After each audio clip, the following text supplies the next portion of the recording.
Borderlands 3 is an action role-playing game that's kind of more of a shooter, actually, I think. It's a first-person shooter, isn't it? That's what I think of straight away. Anyway, that's me being Mike Williams, joined today by Jake Kulkowski and Liam McKelvey. How are you? I'm all right. Yeah, I'm good, yeah. I like the RPG bit more than the shooting bit, actually, so I would say that is You RPG. think of that first, yeah? Or... Yeah, now, yeah. I'd say they go hand in hand for me. There we go. Well, that's all three opinions. This is all why there's three of us in this video, isn't yeah, it? exactly.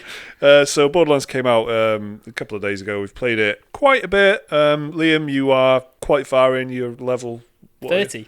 Yeah, Jake. 24. And I'm like 6 or something like that. No, actually, I'm 12 because we played co-op yesterday. Baby. And then, yeah, exactly. So, yeah, double digits. So we've played it a fair bit. We've tried to get a good mix of everything. I've played a bit of split screen.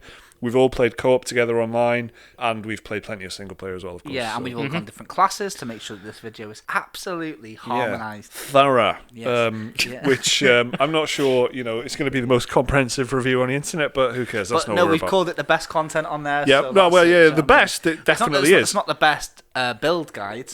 No. But it's certainly the best content. So yeah, if you want to just sit down and listen to some Borderlands chat for a little bit, this is maybe while you're playing Borderlands as well. Yeah, exactly. Just wash it over yourself. Because it's going to be better than the fucking in-game talking, isn't it? Because that's not good. Straight in there. We're gonna start that's the first thing I want to get off my chest straight away. Right, the general vibe of the dialogue, I don't like. End of point. I have got nothing else to say about that. It's you either like it or you don't like it. It's clearly not aimed at me, but it's badly written, I think, and in some instances badly performed. And I feel bad saying that, about the writing and the performance, but it is so annoying sometimes that it's just, especially seeing this sort of weird Australian British hybrid, which is like that is bad. Like when you were playing Call of Duty Modern Warfare back in the day, and you'd hear all these like Americans say weird things that aren't really a good representation of Britain at all. Yeah. Stuff like "I'll shag the Queen and eat a crumpet," haha, and stuff like that. And you're talking about people playing in the online game that wasn't written into the game dialogue, of course. Exactly. That was normal people saying. Right, yeah, and you think, where the hell do these people get this weird stereotype of British people from? Is it from like Family Guy or something? It's from Borderlands. It's from Borderlands, isn't it? Yeah. The fact that I've been told slag in hell about 5 times. Yeah. It's not how you use the word slag at all. So that's something I want to get off my chest. Wrongly used. Bad accent. Bad stereotypes where you think, ooh. The one I heard was, "I'll put bollocks to bullets." Absolutely. Not quite sure what it meant. I don't know what that means. I would Neither love do I, to see how they but handle it's the in French person in that game. Yeah, because I wouldn't actually. I think it'd be quite upsetting. You say that, there is a French person in the game. I bet Roy in one of the Chubby side Brown quests. fucking wrote it. Do you know what I mean? Do you know what the French person's like in the side quest? Does he have a gun that shoots garlic? No, he's no more suggestions, Jake. Okay. He is a monk obsessed with wine. Of course he is. Yeah. Of course he is. So exactly. So his rifle looks like a baguette.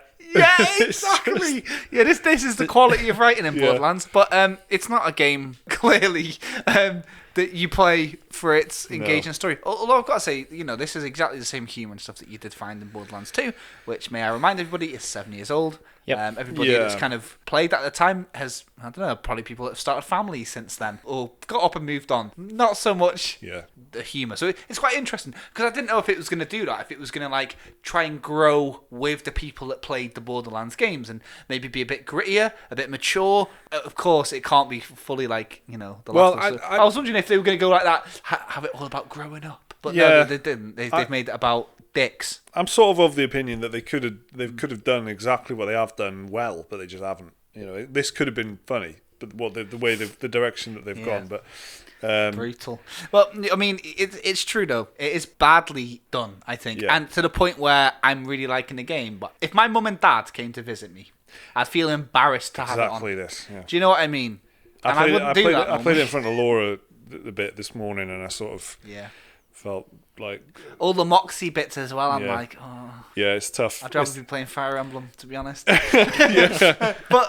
there's more to it than that. Let's get down to the meat of the matter is the shooting, right? Yeah. So there's a lot of this. It's kind of like Destiny stuff, and I get that, and that was what a lot of the previews were saying in particular.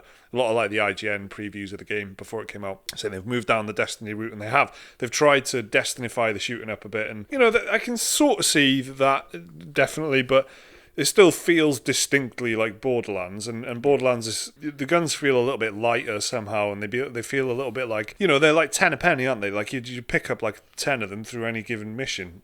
You might use 2 of them if they're any good, and they all have like this disposable feel to them. They don't feel like this is the one that you want. So, and I mean that in the sound and the and everything, like the design of them. It feels like you can't get too attached to it because you got to pick another one up in like 5 minutes.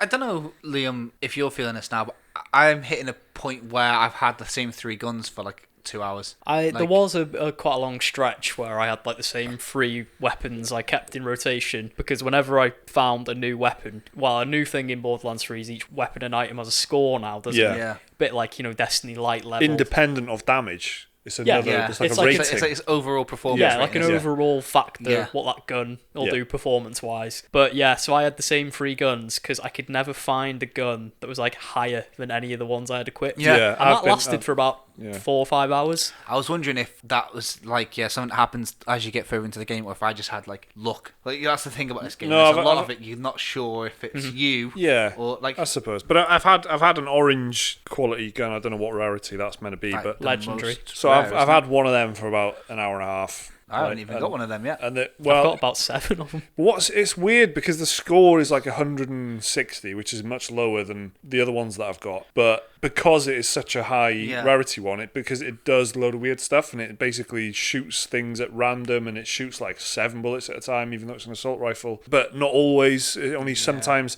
So it behaves weirdly, and the guns are. I wouldn't say that they feel like Destiny guns. The shooting doesn't feel like Destiny shooting, but they've gone more in that direction. Yeah. And they have I think they've acknowledged the fact that maybe because you spend so much time shooting, it is about the loot as much as it is about the shooting. But they have really made an effort to try and make the shooting feel a bit more like punchy and satisfying. At first I was a little bit dissatisfied with it when it was like pistols and SMGs and stuff. Yeah. And I am thinking like my last like base of comparison is Destiny, and I know that Borderlands did Destiny first. It kind of pretty much Did the looting shooting thing. well, first. it like carved the way really. Yeah. But Destiny's the last example I had of it, so I was like, it was a bit lackluster. But the point I'm at now, I'm very excited to get a new gun that's going to replace my specific guns, and I am starting to think already about how this is going to work endgame. Because again, when I think of Destiny, I think of like the endgame, which I've been in since the same weekend the game came out. I finished the game then and been in endgame ever since. But with Borderlands, it's like till I get to endgame, I'm not going to really have much of a chance of figuring out how many of these guns I can get attached to.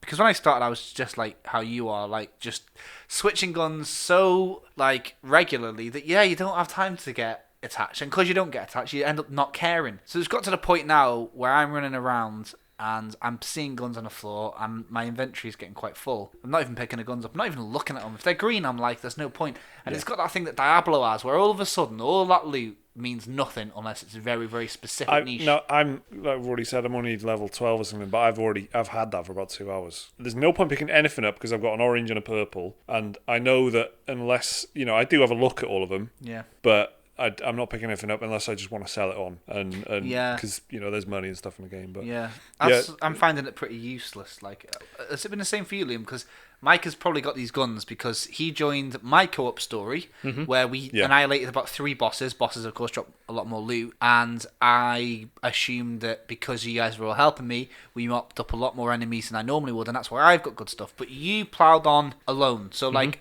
playing the game by yourself, did you find that you found a rare weapon straight away and then everything else became useless, or were you finding a bit more solace? It started out the first few hours, it felt like I had nothing but trash weapons, to be honest. But then I probably, when I was like level 15, it felt like I hit this point where the loot started getting a lot better. And since then, it feels like, for me at least, I've had like a constant drip of at least decent stuff. Yeah. Like, I think one of my weapons at the minute I have equipped, I've got an orange and 2 purples, but I've got a green as well, just because I picked it up and it had like quite a high power rating on it. So I think in that case, I've been a bit lucky, and I feel like the weapons have been a bit more, practical for my playstyle or whatever. And it's been okay so far.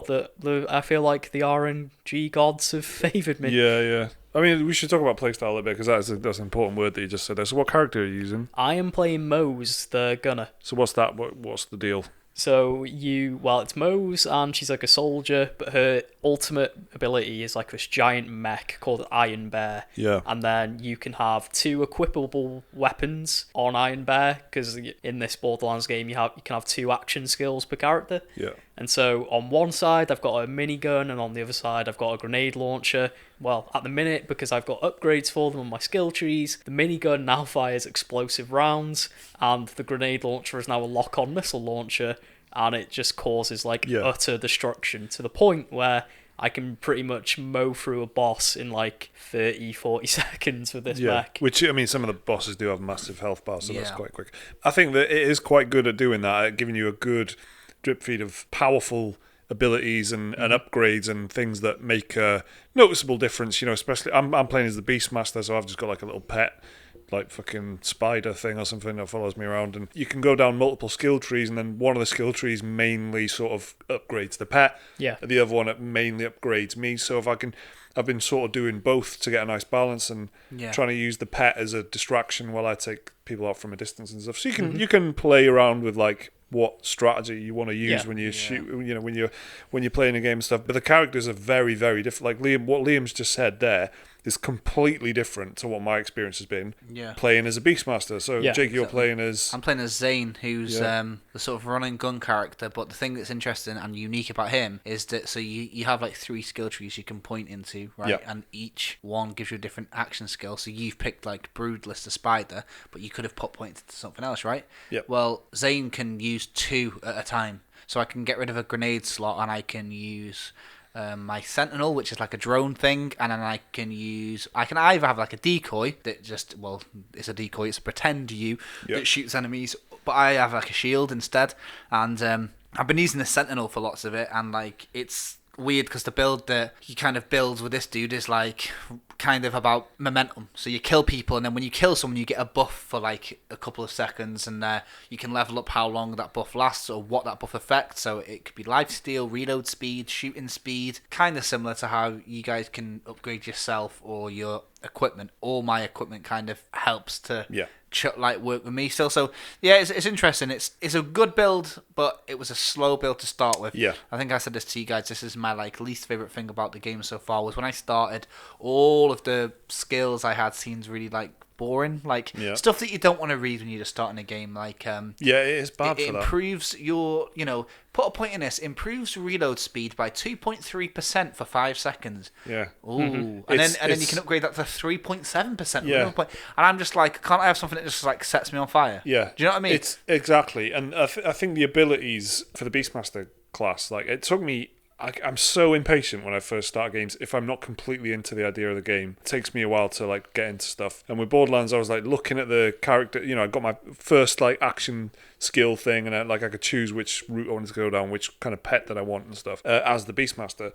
And then the abilities, the action skill that you get for that pet were you can teleport the pet into the middle of combat. You can call in an airstrike that does something, or you can do something else. And then the other two sounded really I was oh, that sounds cool. I get an airstrike, yeah, I'll get that. But then just before, I was hang on, if I can teleport the pet into the middle of something. But the way that it's communicated is exactly like that. You create a rift that does so-and-so damage for 6 seconds, and then, and it also happens to teleport your pet right through the rift into the middle of the combat. But then you have to read through a paragraph of things that are plus 7 seconds, 10%, and all this shit. Yeah. And you're what is that? I'll be very surprised. When you actually read it, it's actually fucking good. Exactly. It's like an MMORPG. But normally they kind of save skills like that towards the end, where critical damage stacks and all that. It can get very statty, and I'd be very surprised if somebody who hasn't used a guide build or anything like that will have not respect, because I didn't look at a build online, but I used Digiclone first of all, because that's the front and center thing for my guy, and I ended up about level 6 or 7 respecking, and now I've respect again because I wanted to put more points into these things. So now it's getting good, but the game doesn't really show its strong point straight away. I thought it was going to front load and really impress you, show you all the different things that's new about Borderlands in the first 2 hours to hook you in, and then get slightly more samey as we go on. But in fact, it's done the opposite. It started off so boring and so similar to the first one that I got it early. It's identical. It's almost like purposeful kind of "we're back here again, guys" kind of intro. Bit of throwback, isn't it? It's exactly that, which I'm sure has got like the Borderlands fanatics clamouring. Yeah. But yeah, you messaged me. How is it? And I'm like, I've just been through a bandit camp with Claptrap, and now I'm in a desert shooting some racks. You know, what Borderlands am I talking about? Yeah. There's no way you could guess. Yeah. You know, but now, like, when you've been to the different planets, you understanding and appreciating your skill tree and stuff like that, the game, I don't know, it's a grower, not a shower, isn't it? That's the only way to describe it. I thought this game was going to be straight into the action, the mayhem. But actually, no. It plays a little bit more like an MMO. But that's looking good because I'm not at endgame yet. But it's got me excited for that now, right? Yeah, because I'm thinking Horde mode with the guys will be fun. And you got the proving grounds. Exactly. So I'm just hoping that they can keep me through endgame. I think the environments are pretty good from what I've seen. You know, like you're saying, the beginning is just fucking like for like Borderlands 1. But then there's we did like a moon mission yesterday that was, like you pointed out, Jake, is a complete fucking piss take of Destiny. Like they're clearly doing something there. It's got floating eyeball bosses and all that shit. Yeah. Even graphically, the lighting and all that, they've obviously tried to make it look like Destiny. But then there's, you know, urban city-like levels where there's like, you know, an area where there's like Civil War type stuff going on and fighting on the streets and all that, which is totally different to the deserts and shit that you associate probably most strongly with the series. So the environmental design is pretty nice. Oh, and the gun models as well. That was one thing I wanted to mention. They're well better than the first two games, in my opinion. Anyway, especially the first game where it just felt like you had like pistol, light machine gun type thing, shotgun type thing, sniper type thing, and then they had different scopes, different colours, different patterns, different magazine. There's huge variety in this one, proper variety. I suppose that most weapons have an alternate fire mode as well. Yeah, you get like a nice little animation on the gun when you change it, which is awesome. Yeah, really cool. Yeah, everything seems custom. Yeah. So, like, obviously there must be some sort of procedural generation, and that's really only apparent in the name. You know, the names of these guns are kind of like Metal Gear Solid 5 henchmen. But like how everything looks, everything looks like it was like humanly designed. Nice, so, and that's something that until you guys have just mentioned that I haven't really thought about. But the fact that you can't help but notice when something's procedurally generated normally, it is to its credit big time. Yeah, and like Liam says, I felt like every time I do this animation to change the fire mode, it feels like it's properly been animated for this specific gun. Yeah, definitely. And like a lot of time and care has been put in. The first time I actually noticed that was when I went to do a melee attack with a shotgun that had a bayonet on it, and then so the Beastmaster's got like just some sort of knife axe attack thing as a melee, but then when you've got this shotgun in your hand, it's got a bayonet at the end, he does like a lunging bayonet attack, so it actually handles differently, and it looks completely different, and it's only because I've got a certain weapon, so there's a lot more detail like that, but yeah, the voice acting and shit is bad. I mean, I'm enjoying it, I have to say. Like, I would say if you're a Borderlands fanatic, this will be right up your alley. If you're not a fan of the Borderlands series, I don't think this will do much to change your mind or opinion on the franchise. Yeah. But if you came in looking for some RPG, looting, shooting, you got a good game on your hands with this one, you know? Yeah, I think you could easily sink a lot of hours into this. Yeah. And that's what I'm thinking about. I'm thinking like it's at least value for money. And like with this Destiny 2 thing going on, like, you know, Bungie becoming independent and then sorting out like this weird, like they're going like more down a Warframe route where they're just constantly bringing up with. I think I just want to be able to just do a like one and done, buy a game, loot, shoot, It's campaign focused as well, which I prefer. Yeah, exactly, and it doesn't have these MMO-ish elements, does it? Exactly. So like, even though it does feel like a game of an era and not really this really era, does, like it's quite welcome.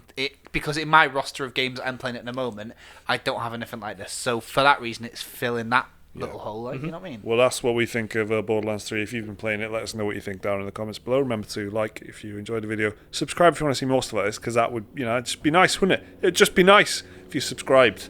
Sorry if I sounded threatening. There's a helicopter going over my house at the moment. See you next time. The bad guys in this are like follow and obey, aren't they? Yeah, they are. Do that.